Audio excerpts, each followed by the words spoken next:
lang ako. So, nalugi ako, $500,000. Oh my God. Hindi ka nakulong.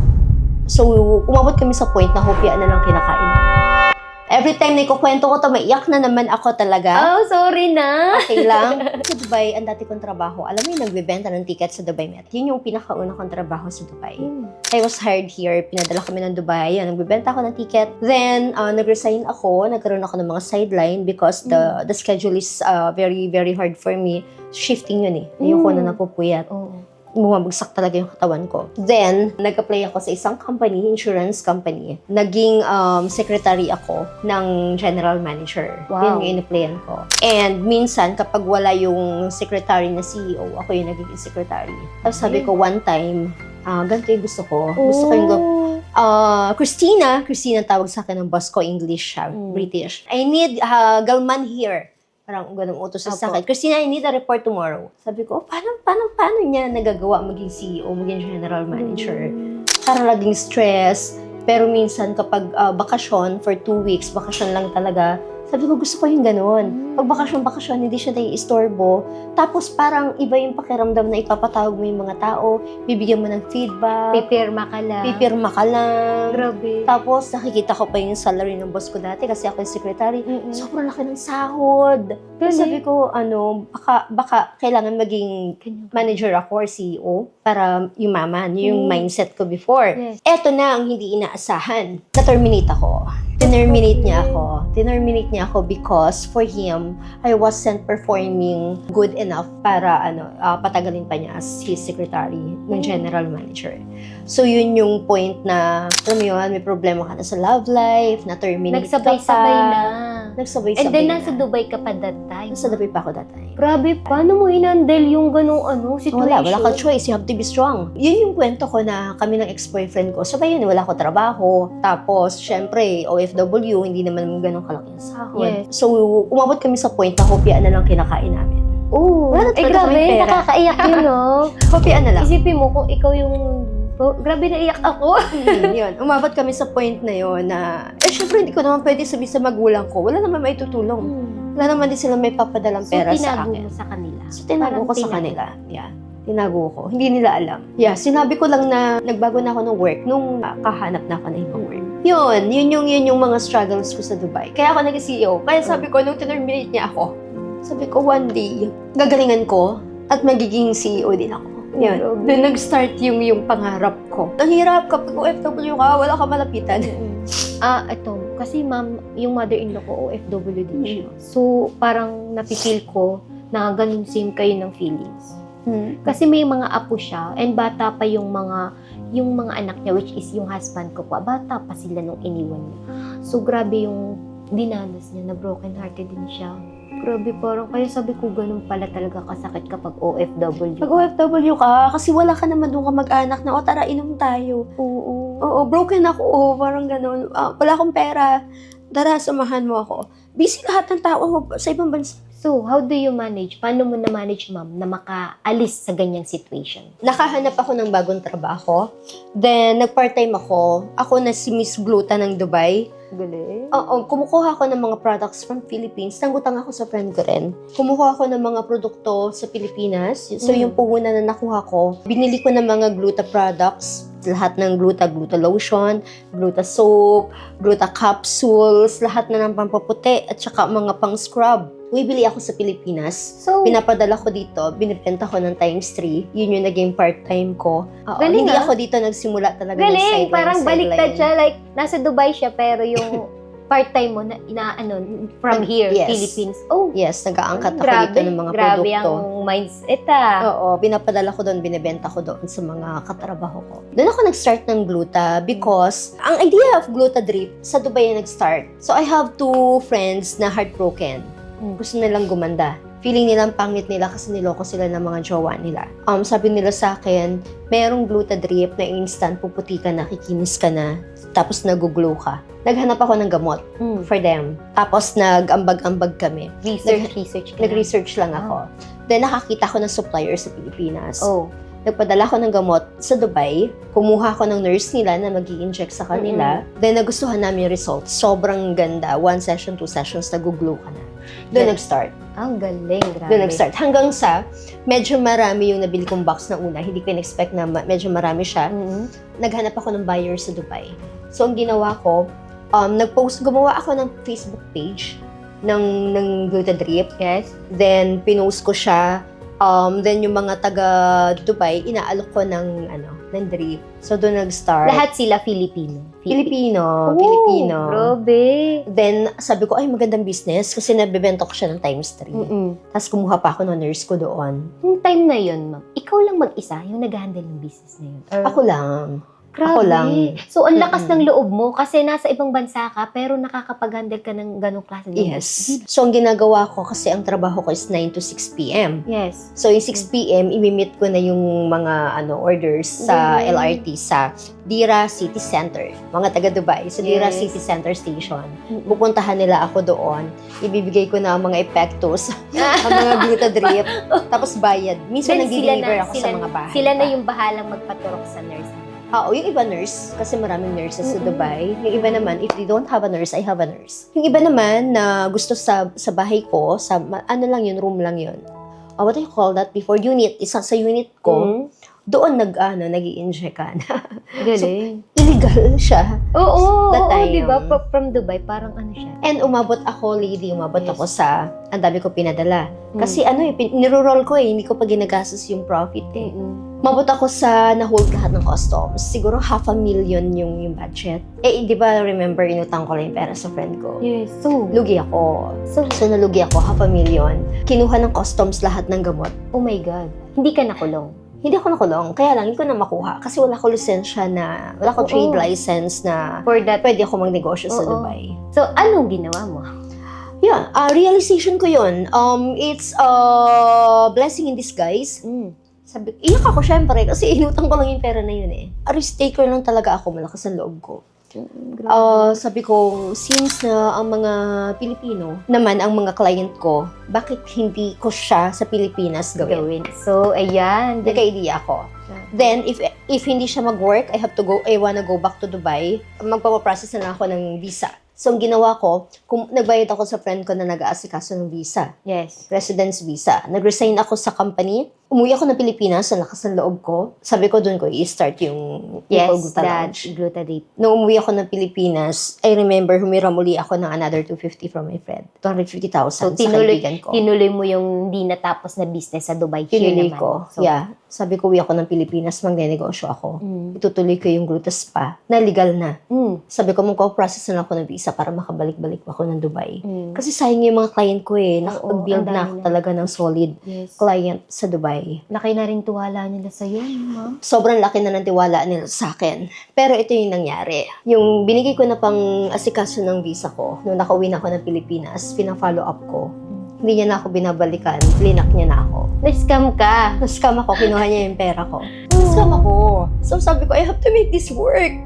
Grabe. Kasi nasa Pilipinas na ako eh. Mahirap na kumuha ng visa. And wala akong ganong kalaking puhunan. Yun, niloka niya ako. Blinak niya ako, hindi siya nagre-reply. Pero if you're watching right now, thank you so much sa panluloko mo kasi Ayun. Diba, ito kung hindi na mo ako siya. niloko, bumalik sana ako ng Dubai, hindi ko sana natuloy-tuloy yung negosyo. Betrayal over betrayals, failures over failures, struggles over struggles. Ang dami ko pinagdaan. Kaya nung sabi ko, ako Pilipinas, wala na akong choice eh. I have to make this work. Kasi nanghiram na naman ako sa friend ko. Yes. Talagang pinush mo siya. Para ka lang binigyan ng sign, paulit-ulit kang binigyan ng sign Oo. ni Lord. Not to go back na sa Dubai. Yes. Yun. Ito talaga, dito talaga para sa'yo. Yeah. Tapos yun na, yung maliit na street sa Sampaloc, Manila, Basilio. Yes. Bakit doon, binabaha, dinadaga. Yun lang yung apartment na inupahan ni Mamay. Yes. Lakas pa bayad ang upa. Plano ko nga nun, hindi pa mag-aircon kasi hindi kaya ng budget. Diba? So, yung hinaram kong pera, pinambili ko lang ng mga, ng chair, purple pa before. Nag-invest ka na talaga. Nag-invest ako, bumili ako ng 6 na chair, pinuturahan ng mga kapatid ko yung wall. Tinulungan ka nila, diba? Naglagay ng cortina para medyo matakpan yung stairs. Tapos, 2-story yun eh. 2 room lang sa taas. Tabi-tabi kami sa taas kasi sa baba hindi ka na pwedeng matulog kasi may spa. Yes. So, kapag magpaalam ang mama ko, gusto niya na magpahinga after work. Sila kaya ang daan nila. Grabe. Ay, sorry. Ay, napaiyak ko tuloy siya. Ayoko lang inuwento yung lahat-lahat. That's the real, Thank you. Yun. Tapos yun, doon na siya nag-start. I have to make that work kasi yun lang meron ako. Wala na akong choice. I have to pay back. Tsaka mapapahiya ako sa mga magulang ko. Breadwinner ako eh. Malaki ang expectation nila sa akin. And ayoko sabihin nila kasi bakit umalis ka pa ng Dubai? Ayoko umabot sa ganun. Nandun ka na. Kaya pag ako, alam mo yung puyat ka, ako ang admin assistant, ako magpo-post, ako mag-run ng ad, ako chat support, ako yung parking attendant, ako yung mag-hire, mag-train. Yes. Ako talaga, one-woman business that time kasi wala naman akong pampasahod pa. That was 7 years ago. 7 years ago, ako maglilinis. Grabe. Ako maglilinis dun sa spa, ako rin mag-closing. Ako pagod. Grabe. Napagod ako. So, bago ko makarating kung nasan ka ngayon, grabe yung hirap. Hindi mo imagine. Ang sarap pala talagang mangarap. Pero bago mo maabot yung pangarap na yun, syempre, hindi pwedeng hindi ka dadaan sa hirap. Like, my boss. Yeah. Grabe. Actually, the more na mas mahirap, the more na mas Marami ka. iti-treasure mo eh. Yung ngayon, kasi naramdaman mo yung walang-wala. Na ngayong meron, iti-treasure mo siya kasi ayaw mo nang bumalik sa dati. At saka, mas open ka to support other people, yung other businesses, other negosyo na nag-start pa lang kasi alam mo yung struggle. Yes. Paano ka nakatulong sa ibang tao na gustong mag-start din ng negosyong katulad sa'yo? Ngayon, I have people na nagre-reach out kung paano ko nagawa. Yes. Yung sinasabi ko yung mga lessons that I've learned na yung puhunan mo, make sure na kung ano lang ang kaya sa puhunan, yun lang. Pag may profit ka na, ipunin, ipaikot sa business, nakakuha ulit ng profit, ipunin mo lang na ipunin, tapos invest ka lang na invest sa negosyo. Yes. Huwag mo munang gagastusin ng pang-personal. You have to study. Kailangan mo mag-aral. And you have to know kung sino yung customer mo. Yes. Kasi nung nag-start ako, I'm very, very grateful kasi nakakausap ko sila araw-araw.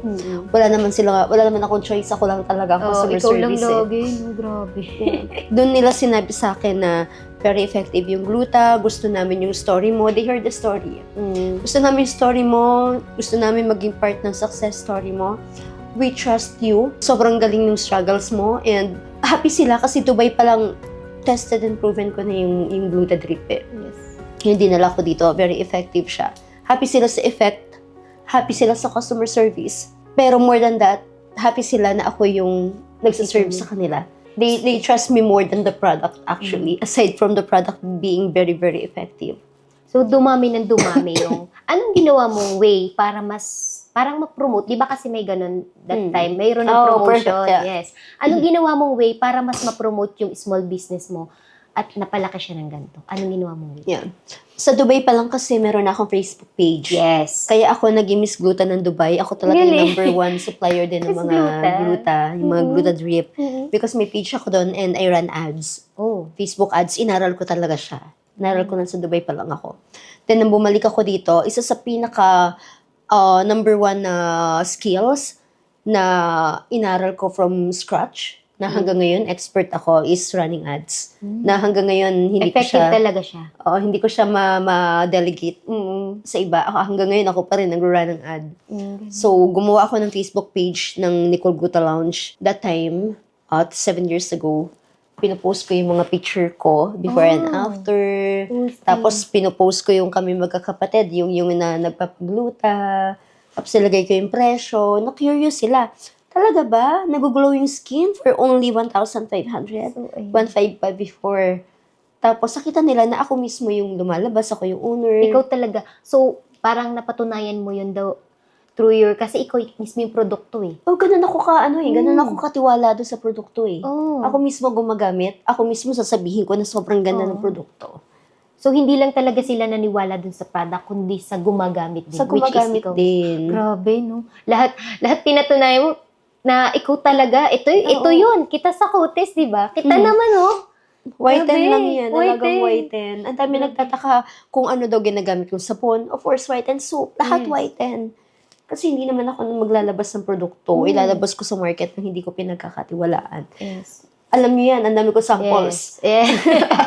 Ang dami kong sample na soap hanggang sa nag-break out out na siya. na ako, kakatry ng mga samples. Kasi, once I found the right one na mga product, sabi ko, I will try it over time. Yes. Nagra-rant na siya sa akin. Hindi ako ganito makinis yung face ko. Oo, nag-break out ako because of the samples that I'm using right now. Ang dami. Kapag nakita ko yung tamang produkto, kasi ako mismo, niche na eh. So, kapag nakita ko na maganda produkto, ito rin yung gusto mong produkto ng mga customer ko. So, i-introduce ko to sa kanila. Doon ako nag-start na, sila yung nagsabi na maglagay ka na ng facial. Oh, so sa kanila din Sa yung kanila idea. galing Kasi dati yun. drip lang talaga. Drip lang. Ay, grabe. Kaya ang daming services ng Whiten. Sa kanila galing yung idea. So, ito, may tanong pa ako. Isa pa. Di ba may ilan na tayong branches and may mag-o-open pa na 4? Four. Yes. So, ang branches namin is 29 or 30? Oh yeah, Plus, magka-30 na. mag-open pa. Paano mo na parami ng gano'n sa Ayan na. loob ng 7 years? Yeah. Yan, paano? I told you I've been telling my customers my story kasi nagtataka sila dati ka pala ng Dubai, ba't ka umuwi? So yun na, magkukwento na ako ng story ko na dati akong OFW for almost 10 years, hindi ako pinala doon, umuwi ako ng Pilipinas, and wala na akong trace, kailangan ko tong galingan. I have to make this work because ito na lang meron ako and ayoko na bumalik ng Dubai Sabi ko nga, kung hindi nangyari yon, sabi ko, Lord, one break na lang para hindi ko na talaga kailangan bumalik ng Dubai. Yung one break na yan talaga, yun laging anong one break kaya to? Nasan kaya yung one break na para sa akin? Yung talaga narinig ko sa story mo, ang galing. Sabi ko pa, nasan na yung one break na para sa akin? Sige. Sabi ko, Lord, just give me one break. Eto na, sa dami kong pinagdaanan, bigay mo na sa akin to, gagalingan ko. Kahit gumapang na ako sa pagod, gagalingan ko. So, tinatak ko sa utak ko na ito na yung blessing ni Lord. Kaya kahit anong struggle, hindi ako susuko kasi bigay ni Lord to. Yun, dun siya nag-start and kwento ako sa mga client, ang story ko. And every time na magkakwento ako, nagkakaiyakan kami. Oo. And parang ako pinagpapalitan ng mga ng kwento. They have stories din, untold stories na mas first pa actually. People have different stories that you wouldn't imagine na, who would have thought na ito pala yung pinagdaanan ngayon, look at her, parang gano'n. Hindi lang ako, marami. Doon, they heard the story, they love the story, they trust the product, of course, kaya mga valued clients natin yan. But more than that, they trust the woman behind the brand. Of course. Doon na, sila na yung nangulit sa akin, Lady Boss Nicole, hindi ka pa ba magpapa-franchise? Yun, doon na pumasok yung franchising. Doon na pumasok yung franchising because they would love to be a part of the success story of Whiten. Grabe, ang daming nagtiwala sa'yo, ang dami mong napalago. Oo, I'm very, very happy. Hindi tayo lalaki ng ganito kung wala yung mga tiwala ng mga franchisee, customers, kayong mga employees. Kasi naniwala din kayo sa vision ni White. Yes. And alam mo, ma'am, ito share ko lang to nasa White na ako yun. Pumasok ako nag-franchise sa mga client. Ako din yung nagre-reply. Then nakikita ko yung price. So sabi ko sa sarili ko, nagkwento ako sa asawa ko that time. Sabi ko, pag nagkapera tayo, mag-franchise tayo kay Whiten. Oo! Sinabi ko yun. Pag nagkapera tayo, mag-franchise tayo kay Whiten or mag-invest tayo kasi merong na kaya, afford natin. Pag naipon natin yan, na kaya na natin. So, invest muna tayo ng gantong halaga. Paulit-ulit ko sinasabi, mag-invest tayo, mag-franchise tayo kay Whiten. Grabe kasi napapalago talaga Kita ko kasi, naging chat support ako kung paano pumasok yung mga inquiries from clients, kung paano sila sumasagot. Yes, nag-chat support ako, hello, kung paano ko mabasa yung mga feedback nila na, galing na ako dyan kay Whiten. Grabe talaga. So, parang ako, nangangarap din bilang CEO. Sabi ko, parang gusto ko din na simulan muna sa franchising. Then, simula muna mag-invest para ako mismo yung hawak ko din. Parang ako lang din. Experience. Yes. Yun, pangarap ko din siya, syempre. Bilang nangangarap ako na sana soon talaga. Why not? Pabalikan natin tong video na to pag meron na siya sarili niyang clinic. Diba? Ang dami kong naano sa Whiten. Talaga, ma'am. Ilan buwan ka pala? Oo, sabi ko, ang dami kong gustong ma-achieve na habang nandito pa ako sa Whiten. You guys are very lucky. Yes. Kasi if nung 24 ako, meron na akong ganito na-expose ako sa gantong negosyo, na-expose ako sa gantong space ng growth, personal development. para kang nagte-training, but at the same time, sumasahod ka. Tapos nagte-training ka na, pinapadala ka pa sa iba't ibang training.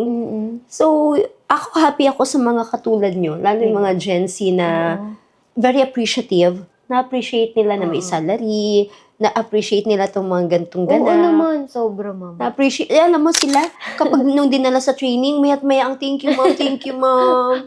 Umiiyak Mahal na nila kami. ako. Umiiyak sila sa training. Hindi ko kasi talaga, ma'am, akalain na mag-i-invest ka sa amin ng ganun kahalaga, ng ganun kalaking pera. Totoo lang kasi, kung yung iba, syempre, employee lang kita, bakit kita ipapadala kung pwedeng ako na lang naman yung matuto? Bakit kita hayaan na employee pa yung... You know why? Nung struggling ako as secretary, sabi ko, I wish I have someone na magsusupport sa akin. Diba? I didn't have anyone. Nasabi ko, sana yung boss ko maisip man lang na kailangan ko na ng support. Kailangan ko na ng tulong. Sabi ko, you guys need support kasi bago lang kayo sa company eh. At even if matagal na kayo sa company, we have to, ang layo ng gusto natin marating eh. Malayo na, pero malayo pa. Kung wala yung support ng managers nyo, ng superior nyo, mahihirapan kayo to perform at your best talaga. Kaya sabi ko, if only, kahit hindi na lang boss eh, if only I have someone na expose ako sa personal development or meron akong mentor na makakausap ko, paano kapag ganito, paano kapag nawalan ka ng trabaho, anong gagawin mo, or kahit support naman kasi hopya na lang kinakain ko. If only I have that someone. I didn't have that someone. And I want to be that someone to other people ngayon. Because now I'm capable and I'm able. So I want to be that one, yung tao na kailangan ko nung hirap na hirap ako. Because for sure, marami nangangailangan ngayon ng ganito. Alam mo, ma'am, nung pinadala mo kami doon, diba, sa training, syempre, mag-invest ka ng malaking pera. Doon ko naranasang makipaghalubilo sa mga mayayamang tao. Sino mga kasama mo? Mga CEO, mga billionaires yung kasama ko. Doon ko naranasan na akala ko, makakausap ko lang makakaharap ko lang yung mga ganong klase ng tao. Kapag nasa hotel, kapag ako yung waiter sa hotel, kapag ako yung receptionist sa hotel. Pero hindi, nakaharap ko sila na para ko lang silang, uy, kaibigan, ganun. So, ko naranasan yun. Groupmate. Groupmate. Diba? Ka-cheer. Nag-cheer-cheer, sayaw-sayaw. Doon ko na-meet yung mga billionaire talaga. CEO, grabe, ang yayaman. Imagine 10 years from now, nasa na si lady, CEO na rin ng sarili niyang company. Or having 10 branches of white and beauty and wellness. Yes. Ako, sabi ko nga kung meron lang akong ganyan dati, mas malayong-malayo pa sana narating ko. Pero, I'm grateful. Kaya ko pala talaga ginalingan. Kasi wala akong ibang maasahan ko di sarili ko lang eh. So, doon ako ako seminarista ako lahat ng seminar. Hindi ako mag-aral. Sobrang hindi ko mag-aral. Talaga naniniwala ako na kapag aral ka ng aral, the more you earn. The more you learn, the more you earn. Kasi mabilis nagbabago lahat eh. Ngayon kung hindi ka mag-a-adapt sa changes, may iiwan ka. Lalo kung may negosyo tayong ganito, beauty and wellness is very competitive eh. Yes. Dami natin kakompetensya. Pag ganito na lang tayo, hindi na tayo nag-grow. Hindi tayo gumaling sa marketing. Hindi tayo nagdagdag ng mga bagong materials, videos. Yes. Hindi tayo naki-adopt sa content creation. Wala. Hindi tayo nakisabay sa mga trend, diba? Oo, hindi tayo makikita. Yes, Kahit anong ganda ng produkto natin, kung hindi naman nila alam yan. Kaya, ang dami niyang idea. Sabi ko, CEO pa ba to? Hindi ba, natutulog ba to? Idea natin to. Lahat ginagawa niya talaga para sa company. Lahat ng pegs, napapagsabay-sabay niya. Finance, creatives, managing the staff, lahat. Ang dami, grabe. Mga nurses, mga esthetician, lahat, imagine. Pero, syempre, hindi naman ako makapaniwala kasi nanay ka. So, ito, may tanong pa ako. Sorry na. You're a mom. Paano mo na ma-manage yun? Yung situation ng pagsabay-sabayin, like, mami ka, paano yun? Like, may mga, employee. Yeah. How do you manage? May magagaling ako, nandyan kayo. May magagaling ako empleyado. Ikaw, na-experience mo na si Annalyn, executive assistant ko, how she works, di ba? Oo, ang galing. Grabe si Ma'am Ann. Mami rin yun. Sobrang busy. Even without me sa office, Ann is there na to decide, to execute. sa kanya rin reporting lahat ng nurses. Yes. I delegate yung dating trabaho ko, sa kanya ko na dinelegate. I have a part-time consultant, si Sheila, Yes. who's helping out. So, you had your training yesterday sa kanya. Yes. I have that managers. I have HR na napakagaling. Yes. Di ba, HR manager natin, sobrang galing. I hired the right talents para sa kanila na, ako, dati akong until now, hindi ko siya maiwan, being controller. Kasi mahal na mahal kong white and hindi pwedeng hindi lahat. Alam ko. Sobrang Akala ko dati focus ganon. mo, napaka-focus mo talaga, no? Mm. And pag bumibisita ako sa inyo, grabe ka magpakamami. Pag nakikita ko si Ilon, grabe. Maming-mami talaga siya. Yeah. Paano niyo pa na-handle yun? And I have managers yan. Kaya, kapag, tulad yan, 4 na branch na mag-open, sabay-sabay. Oo. Talagang narattle ang team. Hindi na alam saan pupunta. Punta ng Fairview, punta ng Pampanga, punta ng Marikina, punta ng Sampaloc. Sabay-sabay eh. Tapos I have sales managers na Yes. I wanna make sure na naaasikaso lahat ng leads natin. Franchise manager, meron din tayo na nag-aasikaso. Yes. Ilan ang admins natin na nagsasagot sa lahat. Kailangan ng kontrata dito, kailangan ng may bagong hire, kailangan ng mga ng files and all. So yung mga ganyan nitty-gritty of the company, hindi na ako. I delegate. Kaya I hire. Kaya ako grateful ako sa mga empleyado ngayon. Ang gagaling. Ang gagaling, ang proactive, and sila yung hindi mo na uutusan. Alam na nila yung trabaho nila. Nasa leader, kung ang leader talaga is, chaos lahat, magulo, wala kang vision, goal sa company, hindi alam ng mga managers kung anong gagawin because you're not giving the right directions, the right Hindi rin instructions. talaga nila alam. No? So, Oo, wala silang chaotic. idea. Like, ano ba yung ayaw ni boss? Ano yung mga dapat, mga hindi? Yun din siguro, mahalagang bagay din siya. Mahalagang bagay yun. You have to be, yun yung sabi ko sa iyo kanina, di ba? What could have done better? You have to be very, very clear what time. Dapat, ma'am, nandito ka na ng 2 o'clock. Yes. Kasi ayaw natin masayang ang oras natin pareho. And learning during the process. Marami akong hindi ako perfect. Ang dami ko na rin mga pagkakamali. Yes. Pero, huwag nang balikan the same mistake. Yes. At least may learnings. Oo, katangahan na ngayon. Huwag binalik mo pa yung the same mistake, di ba? Yes. Lagi may learning. And also, you have to support your team, especially pag bago.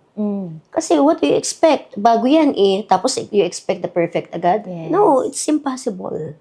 Diba? Setting up to lose yun. You have to support them. Yes. Kaya ako tinatanong ko na sa inyo, if you feel overwhelmed or hindi nyo alam yung gagawin, magsabi ka na agad. Magsabi na kayo agad. Kasi ayaw natin nung malaki na yung problem. Doon ko palang malalaman na malaki na. Wala na tayong magawang solution. Yes. One thing you have to know about me is sobrang diretso ako magsalita. Hindi ako nag-sugarcoat. Because wala na tayong time, busy. So, if you think na medyo offensive, let me know para alam ko.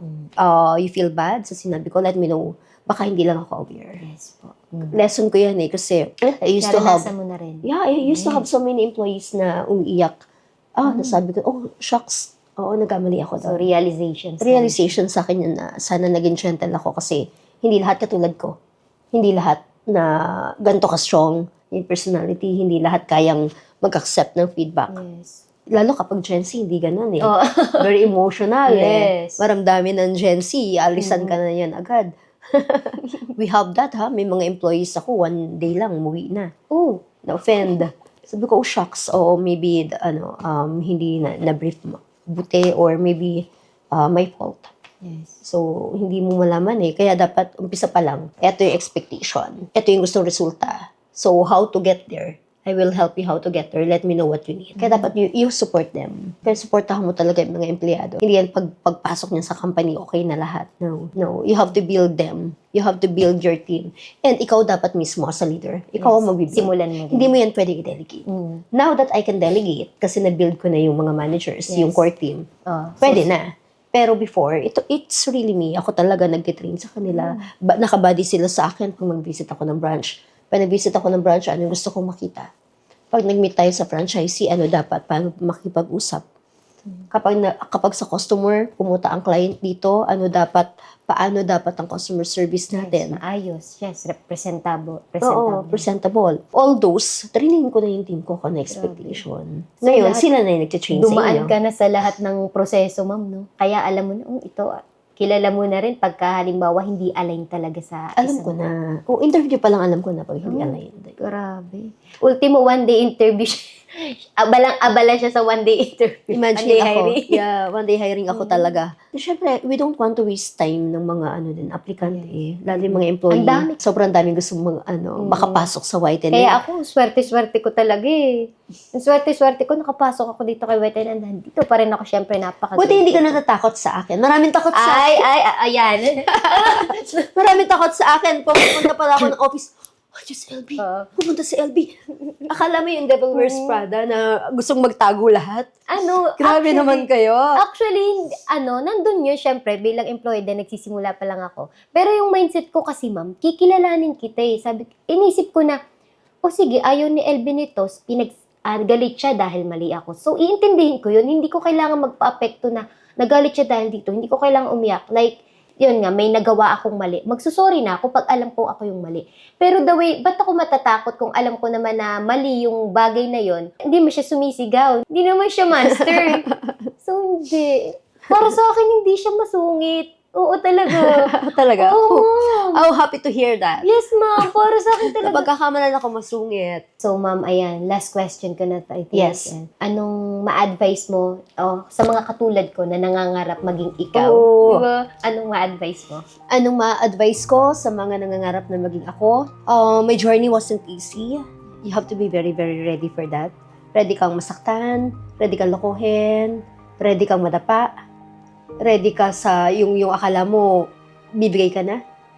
So, ready ka ng walang tutulong sa'yo, sarili mo lang. Dapat ready ka doon. Mas malayo yung pangarap mo, mas marami ka pagdadaanan.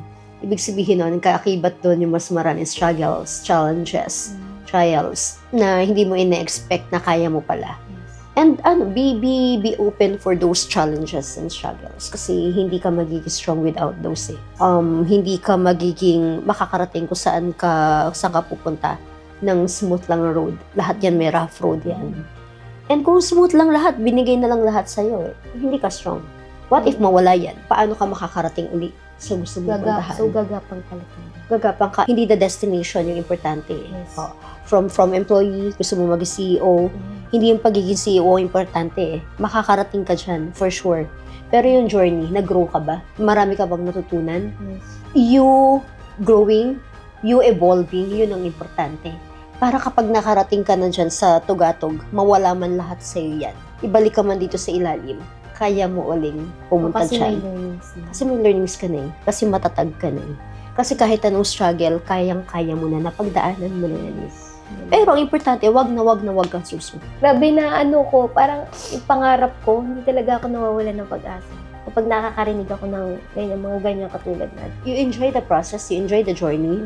Pero pag papunta ka doon at hirap ka na, nandyan na yung mga pagsubok, huwag kang mga apak na ibang tao para makarating dyan.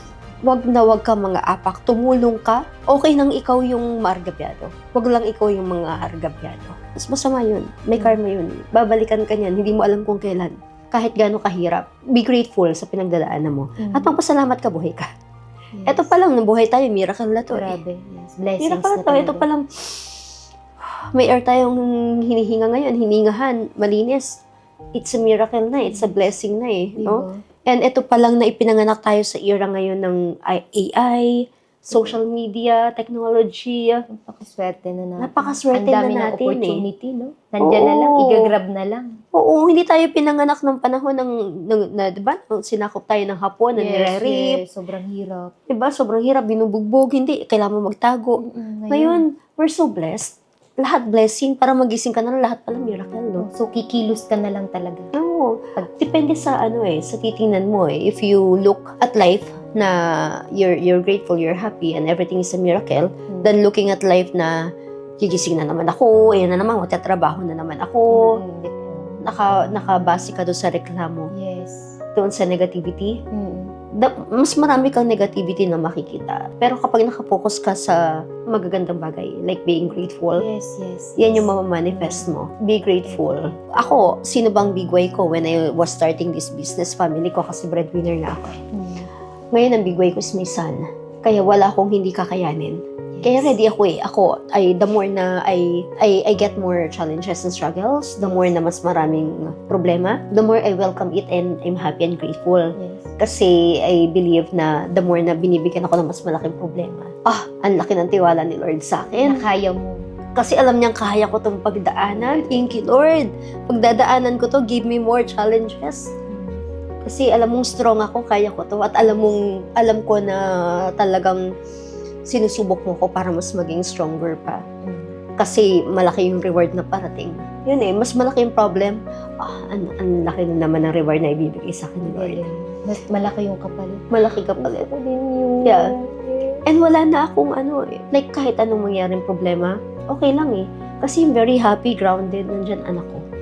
Siya he's my big boy Lahat ng to, pwedeng kunin sa akin lahat. Pero I'm grateful kasi biniyayaan ako ng isang anak na mahal ko. Sa kanya lahat yun. Kaya happy ako. Ano man mangyari, sa Y10, my son is there for me. So, hindi ako nalulungkot. And it's a team, nandyan kayo. May team akong na-build, empire na lagi nandyan for Y10. Kaya ako grateful, very, very, very happy and grateful sa nangyayari ngayon sa buhay ko. Grabe. Sa journey ko, actually hanggang ngayon na-imagine ko na to before. I really believe in visualization. Kung gusto mong umasenso sa buhay, maging mayaman, kung gusto mong makuha yung mga pangarap mo, act as if na you are capable of that and you deserve that. So, naramdaman ko muna successful na ako bago ko pa to makuha. Naramdaman ko na, nakita ko na to. Nakita ko na to. So, na-imagine mo Na-imagine ko na to 10 years ago, 15 years ago, bago pa ako makarating dito. Alam ko na kung sino yung Nicole, 15 years from now. Bago pa ito mangyari. Ito na yung nasa visual. High school pa lang ako, alam ko na. Magiging successful ako. Kasi hindi ko papayagan na ang mga magulang ko tumanda hanggang sa hindi na sila makalakad. Hindi nila maranasan yung masaganang buhay. Kaya alam ko na dito ako papunta. Pero I didn't know na ganito kahirap. I didn't know na masasaktan ako. Maloloko ako. Marami. Scam. Pero if binigay na sa akin lahat, hindi ganito na sobrang grateful ako kung binigay lahat, spoon feed lahat sa akin. Hindi ko ma-appreciate ng ganito ngayon. So, yun, balikan mo pa rin ko para kanino to lahat ng ginagawa mo and for my parents, for my family, and for myself.